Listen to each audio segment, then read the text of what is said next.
ምናልባት ጸልማት ዋን ነገር ግን ሓድነት ትግራይ ክለይና ይላል ዓሚቕ ምዃኑ ዝረአና ምዃኑ ወደይ ሻለቃ አዛዝ ኮይኑ እናዋገ ምስሉ ሕጉ ንባአና ደቂ 17 ደቂ 18 ኮ ትግራይ ትስዕርና ወሉ ኢዶም ቀቢጦም ተመኸት ዝተኻየደት ክልተ ዓመት ዝተረኣየ ሓፂናዊ ጽንዓት ብጣዕሚ ዝድነቕ ጽንዓት ዋና ምሽጥርና ዝበሃል ሓድነትና ጽንዓትና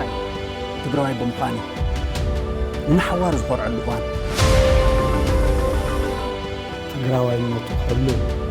ከምዚ ተንቀሳቐሰ ርኢና ሓቢርካ ትመርጦ መንግስቲ ህዝባዊ መንግስቲ ይኸውን ኣነ እንትፍጠር ንዓደይ ትግራይ ይዓደኹ ነብረ ናበይ ክንቅም ማንም ኣራዊቱ ክፃወተሉ ይኽእል ትግራይ ዝሰገረሲ ማንም ክሰግረሉ ይኽእል ሱር ዝሰደደ ሓድነት ኣሎ ተዘይ ሓቢርካ ሓይሊ የለን ጉልበት የለን ንተጋሩ ከዓ ዓብዪ ክብረት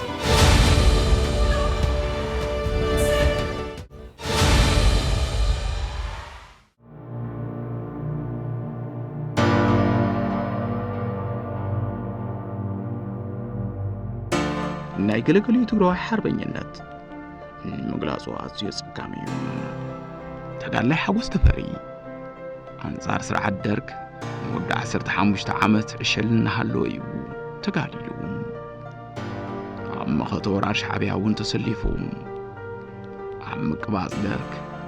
ኣብ ዝተኻየደ ናይ 17 ዓመት ዕጥቃዊ ቃልሲ ንበዓል ሓዊሱ 6 ሕዋት ተጋዲሎም እቶም 5 ሕዋቱ ተሰዊኦም በይኑ ተመሊሱ ክሳብ ወራር ጽንተት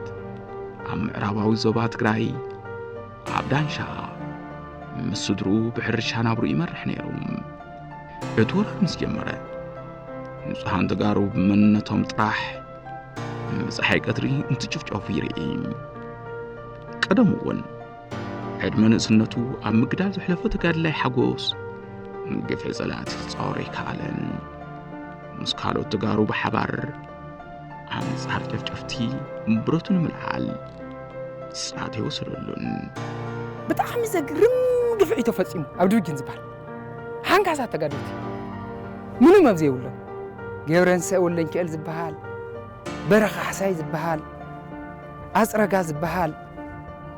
ተስፋይ ተኽሉ ዝበሃል ኣብርሃፕ ዝበሃል ኣኪዮም ቀትሎም ምንም ዘይገበሩ ጥሮተኛታት ኣካለ ጉድኣት ኣብ ልዕሊ ተጋሩ ንዝተኣወጀ ጽንተት ንምምካት 6 ደቁ ሻውዓይ ባዕሉ ስድሩ ሙሉእ ሒዙ ተጋዲሉ ስድራ ከም ዘለታ ጽንተት ንምምካት ከቲታ 6 እዮም ተንቆሉ ኣነ ሻውዓይ ሕዚ እንታም ገይሮም በብዝነበርዎ ቶም ክልተ በዚኦም ከይዶም بسرعهم كيرم يوم تقاديلهم أنا برخان هالخو يوم بس كيرم كيدا مسموس أخوون نتوم قال حجي مسموس أخو أو وفت ورخا تكون عطات نيرم مسؤوم من كاسة عسنيرة كابسول الصور حس أني حبر رخا رخا مواص مسانكو دك أي حيزة شقت أب نايك ألم قمعتي بالعلي بربره مليئه حزي سجيره مسلك سجيره ناوزي سجيره مالتي اتي عزيز حبنن بتግራዋይነት ካዘخرعن ነገር ኣብ ዝተዘዋወር ካለን ኩለን ከባብታት ትግራይ ልክዕ ከም ሓጎስ ንህላውናም ተጋሩን ትግራዋይነትን ኩለንትኖም ዝወፍዩ ሓርበኛታት ምህላዎም እዩ